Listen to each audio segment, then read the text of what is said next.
In the heart of ancient Greece, a powerful kingdom called Macedon thrived. Its people were considered rough and uncultured by the Greeks to the south, but they were fierce warriors and skilled horsemen. It was into this world that Alexander the Great was born in 356 BC. His father was King Philip II, a ruthless and ambitious ruler. His mother was Olympias, known for her fiery personality and mystical beliefs. Legends surrounded Alexander from birth, with omens suggesting his future greatness. Alexander grew up strong and athletic, trained in horsemanship, swordplay, and the art of war. His father, Philip, recognized his son's potential and was determined to provide him with the best education possible. When Alexander was 13, Philip summoned the renowned scholar Aristotle to be his tutor. Aristotle, a student of Plato, instilled in Alexander a love of learning and deep curiosity. He taught Alexander about philosophy, logic, ethics, natural history, and medicine. Aristotle encouraged him to observe the world, ask questions, and seek knowledge. Together, they explored the forests and mountains, collecting specimens and discussing observations. Aristotle also taught Alexander about government and the qualities of a good ruler. Under Aristotle's guidance, Alexander developed a sharp mind and a thirst for knowledge. This belief in Greek cultural superiority would later motivate Alexander to spread Greek culture throughout the known world. At 16, Alexander's formal education ended when his father called him back to Pella, the heart of the Macedonian kingdom. Philip was preparing for a campaign against the rebellious Thracian tribes and needed his son by his side to learn the art of war firsthand. Alexander proved himself a capable soldier and fearless leader, earning the respect and admiration of his father's seasoned troops. He demonstrated strategic skills, leading a successful cavalry charge that secured a decisive victory, showcasing his potential as a future king. 2 years later, Alexander faced his first major test as a military commander, a challenge that would define his early career. While Philip was away, a rebellion erupted in Thrace, threatening the stability of the region. Alexander swiftly assembled an army and marched north to quell the uprising, demonstrating his leadership and quick decision-making. He confronted the rebel forces at Chaeronea, facing the combined armies of Athens and Thebes, two of the most powerful city-states in Greece. Despite being outnumbered, Alexander's army was better trained and equipped thanks to the rigorous training instilled by his father. The victory at Chaeronea announced Alexander as a military genius, a leader destined for greatness. The victory at Chaeronea made Philip the master of Greece, solidifying his power and influence over the Greek city-states. However, in 336 BC, Philip was assassinated, plunging Macedon into chaos and uncertainty about its future. At just 20 years old, Alexander was crowned king and immediately faced significant challenges to his authority and legitimacy. He ruthlessly crushed any rebellion within Macedon, demonstrating his strength, and installed loyal followers in key positions of power. With Macedon secure, Alexander then turned his attention to the restive Greek city-states, which were wary of his rule. He marched south with his formidable army, capturing and destroying Thebes as a stark warning to others who might resist. This dramatic display of force cowed the remaining Greek city-states into submission, ensuring their loyalty. With Greece firmly under his control, Alexander was now free to turn his ambitious gaze eastward towards the vast Persian Empire. The Persian Empire, led by Darius III, was the largest and most powerful empire the world had ever seen, presenting a formidable challenge. Alexander's campaign against Persia was a daring gamble, one that would test his military genius and the resilience of his troops. Alexander's first major encounter with the Persians came at the Granicus River in 334 BC. The Persian army, confident of victory, lined up their forces along the river bank. But Alexander, as always, had the element of surprise. He ordered his cavalry to charge across the river, catching the Persians off guard. The Macedonian companion cavalry smashed into the Persian ranks, creating chaos. Alexander himself led the charge, inspiring his men. The Persian line crumbled, and their army was routed. The victory at Granicus gave Alexander control of the western coast of Asia Minor. This led to the epic confrontation at Gaugamela, where Alexander's military genius shone.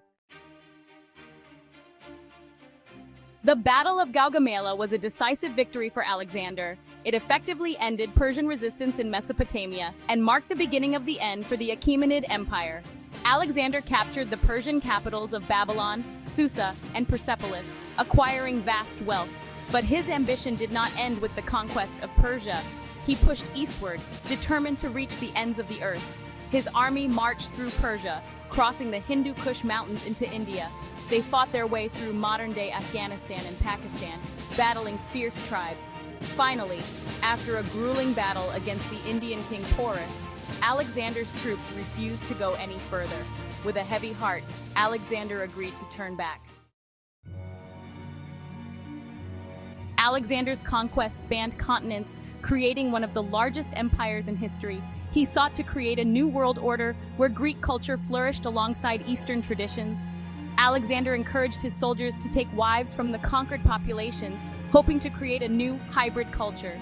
He founded numerous cities throughout his empire, many named Alexandria. These cities became centers of trade and cultural exchange, spreading Greek language, philosophy, and art. Alexander adopted Persian customs and clothing, incorporating Persian soldiers into his army. This policy of cultural fusion was part of Alexander's vision of a united world.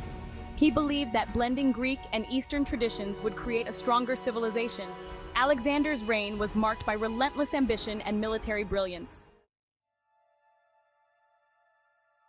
In the spring of 323 BC, after a night of heavy drinking, Alexander fell ill. His condition deteriorated rapidly, and within days, he was dead at just 32 years old.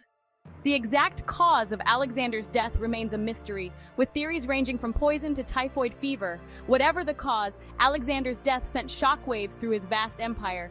He had left no clear heir, and his generals, known as the Diadochi, seized power for themselves. The once unified empire was plunged into decades of civil war. The Diadochi carved up the empire, establishing rival kingdoms and dynasties. These successor kingdoms, though influenced by Greek culture, were never able to match the unity of Alexander's empire. Alexander's death marked the end of an era. The sudden death of Alexander the Great created a massive power vacuum. His vast empire, stretching from Greece to India, was left without a clear heir.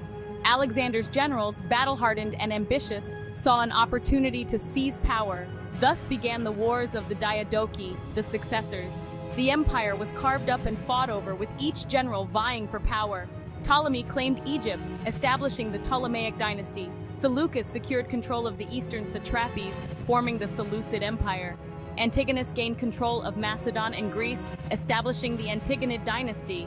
Smaller kingdoms and dynasties rose and fell in the relentless struggle for dominance. The wars of the Diadochi had a profound impact on history. Alexander's dream of a unified world under Greek rule lay in tatters. The successor states developed their own distinct identities and rivalries. The constant warfare and instability took a heavy toll on the people of the former empire. Trade routes were disrupted, cities were sacked, and countless lives were lost. Greek culture, once spread far and wide, became fragmented and localized. The political unity of the Greek world was shattered beyond repair. The Hellenistic age, though marked by achievements, lacked the unity of Alexander's reign. Though his empire fractured after his death, the influence of his conquests and the cultural diffusion he initiated continued to shape the world for centuries. Alexander the Great's impact on history was profound and enduring, leaving an indelible mark on civilizations that followed. He was a military genius without equal, conquering vast territories and revolutionizing warfare with innovative tactics and strategies. Alexander's conquests spread Greek culture and learning across the ancient world, ushering in the Hellenistic age, a period of great cultural and intellectual growth. From the shores of the Mediterranean to the banks of the Indus River, his influence was felt far and wide. Greek language, art, philosophy, and architecture flourished, blending with local traditions to create a rich tapestry of cultural exchange. Alexander's legacy is complex and multifaceted, reflecting both his extraordinary achievements and his relentless ambition. He was a ruthless conqueror who toppled empires and left a trail of destruction in his wake, forever altering the course of history. Yet he was also a visionary leader who dreamed of a united world. fostering connections between diverse peoples and cultures. His reign was marked by both brutality and brilliance, leaving an indelible mark on history that continues to be studied and admired. Alexander's story continues to fascinate and inspire, reminding us of the enduring power of ambition and the far-reaching impact of a single life. His name echoes through the ages, a testament to the lasting impact of a life lived on an epic scale, forever etched in the annals of history.